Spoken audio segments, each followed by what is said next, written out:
Oh ya jamaah, ada seorang syekh cerita dalam salah satu ceramahnya, cerita tentang seorang dokter perempuan di sana, di Arab sana. Ada seorang anak lelaki bawa ibunya masuk ke dokter ini, subhanallah. Ibunya ini gila.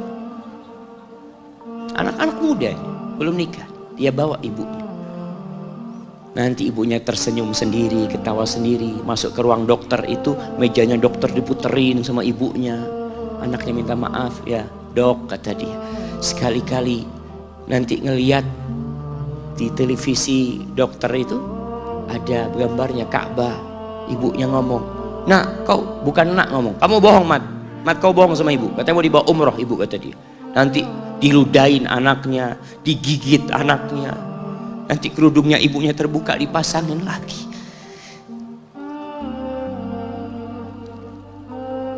Itu dokter tanya sama anaknya, ini siapa? Kata dia. Ibu anak, kata dia. Sejak kapan dia seperti ini? Sejak lahir. Loh, terus gimana engkau bisa lahir? Iya, sama kakek anak, ibu anak dinikahkan, tapi 10 bulan diceraikan. Ya karena seperti ini, anak lahir dari rahim ibu anak. Dan seperti ini kelakuan. Iya, kata dia. Engkau berbakti sama dia, kata dia. Dia kan nggak kenal sama engkau. Iya, dia nggak tahu sama anak, tapi Allah tahu kalau dia ibu anak. Allah tahu kalau dia ibu anak. Anak harus berbakti. Ditanya, ibumu sakit apa? Ibu kena gula, katanya, kena ini. Setelah dikasih resep, itu dokter cerita, pasiennya keluar, ditutup pintunya. Dokter ini nangis. Dia mengatakan, ana sering dengar ceramah tentang birrul walidain. Ana sering mendengarkan tausiah ustaz tentang berbakti kepada orang tua, tapi ana baru sekarang melihat kebaktian seorang anak sama orang tuanya. Ibunya gila, dia tetap berbakti. Dan dia mengatakan, iya ibu anak nggak tahu sama anak, tapi Allah tahu kalau dia ibu anak. Dan yang ngasih wasiat supaya kita berbakti sama orang tua itu Allah, jemaah. Apapun yang dilakukan orang tua kita.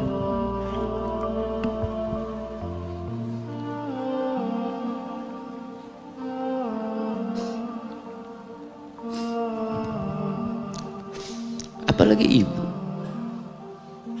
Allah katakan, hamalathu ummuhu kurha wa wada'athu kurha.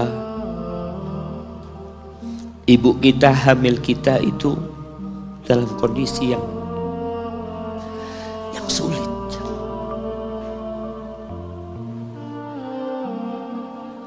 Ada ibu yang harus bed rest demi anaknya lahir. Demi kita lahir, ibu kita itu bed rest. Capek dikit keluar darah. Ada yang harus hamil kita dalam kondisi dia ditinggal sama suami. Dia harus cari nafkah sendiri. Ada yang harus muntah-muntah demi kita. Allah. Lalu kita berdiri buat ibu kita, capek. Diceritakan seorang, ya kita semua tahu ceritanya, tentang 3 orang yang masuk ke dalam gua. Kemudian gua itu tertutup dengan batu yang menggelinding. Lalu mereka bertawasul dengan amal soleh mereka. Salah satunya yang mengatakan, ya Rabbi, Allahumma, ya Allah, aku punya 2 orang tua. Aku punya 2 orang tua. Yang aku senantiasa memberikan susu kepada keduanya sebelum keluarga yang lain minum susu. Dia sudah menikah, dia punya istri, punya anak.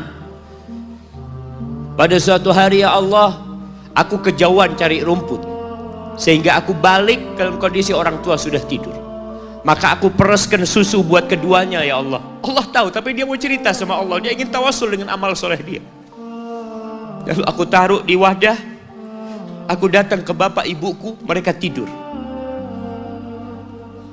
Maka aku berdiri di hadapan kedua.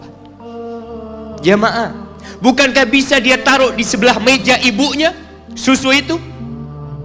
Dia ambilkan meja, taruh di sana, dia bisa tidur. Dia sudah berbakti sama orang tuanya dengan seperti itu. Tapi anak ini tidak. Aku berdiri, ya Allah, aku nggak ingin membangunkan keduanya. Dan aku terus berdiri, aku pegang itu susunya. Sampai mau subuh bangun, aku serahkan kepada kedua. Anak-anaknya nangis minta susu. Kata dia, lah, sampai bapak ibu aku minum. Kalian jangan minum. Kita kadang-kadang sudah menikah lebih peduli sama istri kita, lebih peduli sama anak-anak kita. Nggak ada hadis yang mengatakan anak itu pintu surga, jemaah.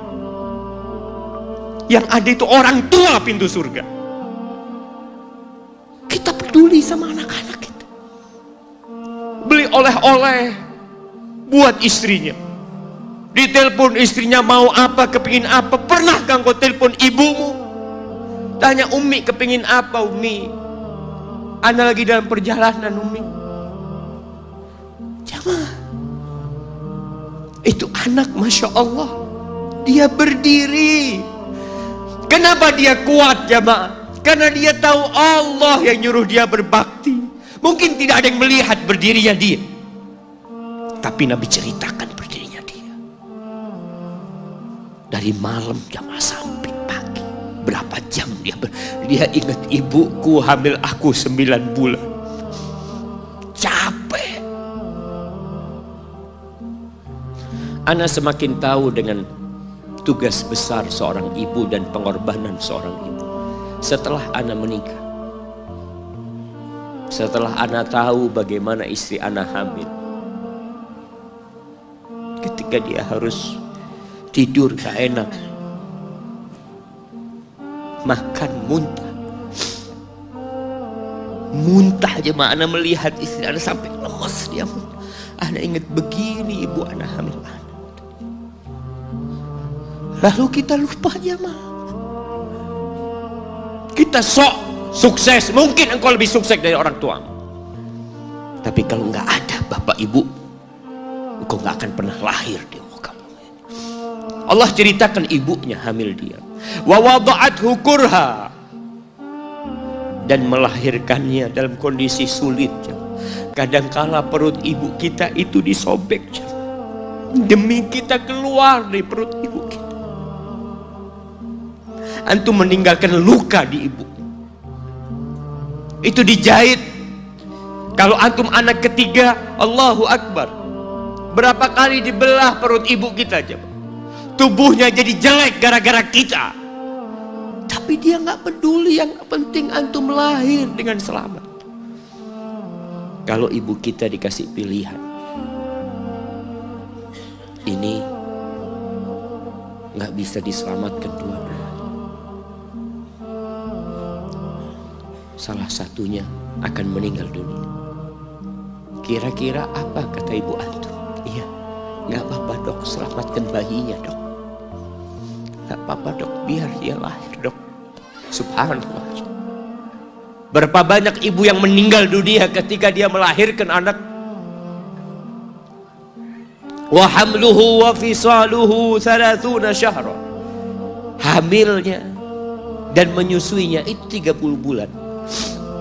Artinya bukan ketika antum lahir selesai lelahnya ibu kita. Memang ketika antum lahir dengan selamat, Allahu Akbar, ibu itu lupa dengan rasa sakit dia 9 bulan. Ibu itu lupa dengan jeritan dia mengeluarkan kita ketika kesakitan. Itu lupa. Dia tersenyum, dia bawa anaknya, ditaruh di dadanya. Allahu Akbar. Kalaupun ada air mata yang menetes, itu air mata kebahagiaan orang tua dengan hadirnya kita di muka bumi ini. Lalu kita bisa berjalan, kita nggak bisa apa-apa lahirnya. Allah rekam kebaikan ibu kita. Kita disusui sama ibu kita. Berapa bulan? 2 tahun. 24 bulan disusui. Mungkin ada yang kurang, mungkin ada yang lebih. Tapi yang jelas kondisi kita tidak bisa berbuat apa-apa. Kita hanya bisa menangis, jemaah. Antum lapar menangis, buang kotoran menangis. Siapa yang datang membersihkan kotoran antum? Ibu antum. Yang gendong antum siapa? Ibu antum. Dia susui. Subhanallah, sampai anaknya agak besar sedikit, diajari bicara sama ibunya, diajak ngomong sama ibunya, diajarin berdiri sama ibunya, diajarin berjalan sama orang tuanya. Allahu Akbar. Kemudian ketika antum sukses, antum berangkat ke luar negeri, antum berangkat ke luar kota, meninggalkan kedua orang tua antum, boleh, asalkan dengan ridho orang tua antum.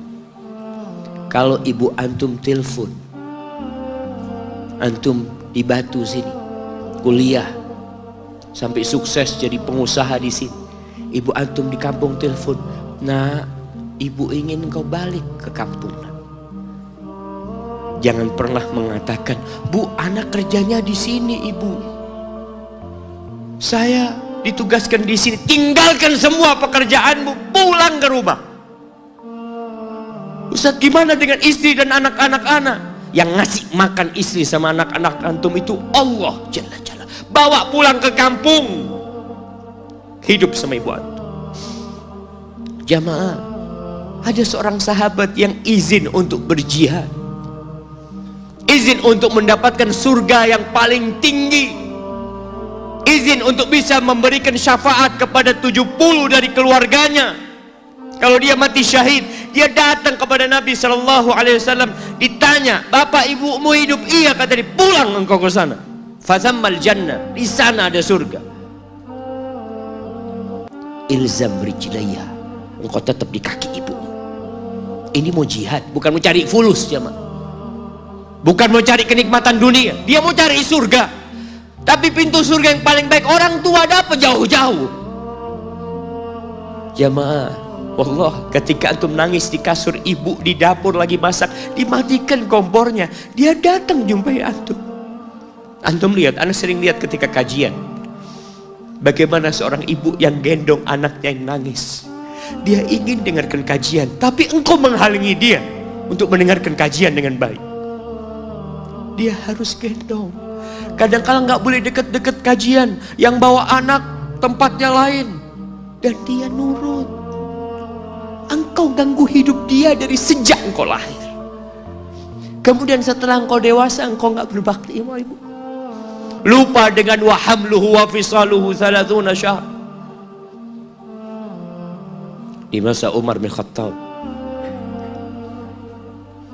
ada seorang yang datang kepada Umar mengatakan, ya Amirul Mukminin,